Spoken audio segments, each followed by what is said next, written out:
ಇವತ್ತು ಮುಂದುವರಿದ ಭಾಗವಾಗಿ ಯಲಹಂಕ ವಿಧಾನಸಭಾ ಕ್ಷೇತ್ರದ ಕಾರ್ಪೊರೇಷನ್ ವಾರ್ಡ್ಗಳೇನಿತ್ತು, ನಾವು ಹಿಂದೆ ಮೊನ್ನೆ ಜುಡಿಷಿಯಲ್ ಲೇಔಟಲ್ಲೂ ಕೂಡ 15 ಕೋಟಿ ಪೂಜೆ ಮಾಡಿದ್ವಿ.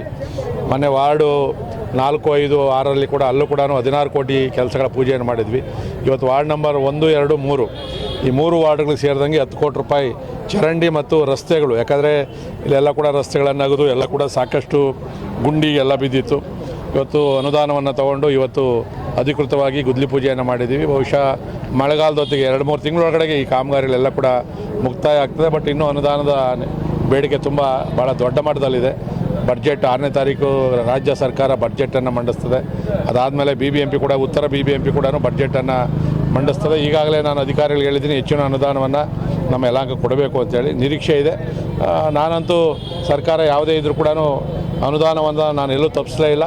ನಾನು ಯಲಹಂಕ ಕ್ಷೇತ್ರವನ್ನು ಇರೋದರಲ್ಲಿ ಸುಸ್ಥಿತಿಯಲ್ಲಿ ಇಟ್ಕೊಂಡಿದ್ದೀನಿ.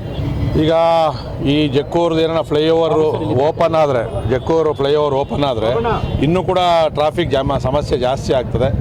ಸೊ ಅದಕ್ಕೋಸ್ಕರ ನಾವು ಈ ರಸ್ತೆ ದೀರ್ಘಕಾಲ ಬಾಳಿಕೆ ಬರಲಿ ಅಂತೇಳಿ ವೈಟ್ ಟಾಪಿಂಗ್ ರಸ್ತೆ ನಡೀತಾ ಇದೆ. ಬಹುತೇಕ ಮೊನ್ನೆ ಎಲ್ಲ ಸ್ವಲ್ಪ ಸಮಸ್ಯೆ ಆಗಿತ್ತು. ನಾವು ಕಮಿಷನರ್ ಎಲ್ಲ ಬಂದು ಬೆಳಗ್ಗೆ ಕೆಲವು ಕಡೆ ಜಾಗ ಬಿಡಿಸೋದೆಲ್ಲ ಕೂಡ ಬಹುತೇಕ ಜಾಗವನ್ನು ಬಿಟ್ಟವ್ರೆ. ಇನ್ನು ರೈತರ ಸಂತೆ ಆ ಭಾಗದಲ್ಲಿ ವೈಟ್ ಟಾಪಿಂಗ್ ಕೆಲಸ ಆಗಬೇಕು. ಒಂದೂವರೆ ತಿಂಗಳೊಳಗಡೆಗೆ ವೈಟ್ ಟಾಪಿಂಗ್ ಕೆಲಸ ಕಂಪ್ಲೀಟ್ ಆಗ್ತದೆ. ಜೊತೆಯಲ್ಲಿ ಸಂತೆಯನ್ನು ಶಿಫ್ಟ್ ಮಾಡೋಂಥ ಅನಿವಾರ್ಯತೆ ಉಂಟಾಗಿದೆ. ಯಾಕಂದರೆ ಅವ್ರಿಗೆ ರೈತರಿಗೆ ಅನುಕೂಲ ಆಗಲಿ ಅಂತೇಳಿ ಸರ್ಕಾರ ಮಾಡಿತ್ತು. ಆದರೆ ಇವತ್ತು ಹೊರಗಡೆಯವರೆಲ್ಲ ಕೂಡ ವ್ಯಾಪಾರ ಮಾಡಿ ರಸ್ತೆಗಳನ್ನೆಲ್ಲ ಜಾಮ್ ಮಾಡಿ ಬ್ಲಾಕ್ ಮಾಡಿ ಇಲ್ಲಿ ಓಡಾಡೋಂಥ ಜನಗಳಿಗೆ, ಶಾಲಾ ಮಕ್ಕಳಿಗೆ ಎಲ್ಲರಿಗೂ ತೊಂದರೆ ಆಗ್ತಾಯಿದೆ. ಸೊ ಅದಕ್ಕೋಸ್ಕರ ನಾವು ಅದನ್ನು ಈಗಾಗಲೇ ಸೂಚ್ಯವಾಗಿ ಹೇಳಿದ್ದೀವಿ, ರೈತರ ಸಂತೆ ಇನ್ನು ಪರ್ಮನೆಂಟಾಗಿ ಇಲ್ಲಿ ಇರೋಕ್ಕಾಗೋದಿಲ್ಲ, ಅದನ್ನು ತಾವು ಶಿಫ್ಟ್ ಮಾಡಬೇಕು ಅಂತೇಳಿ.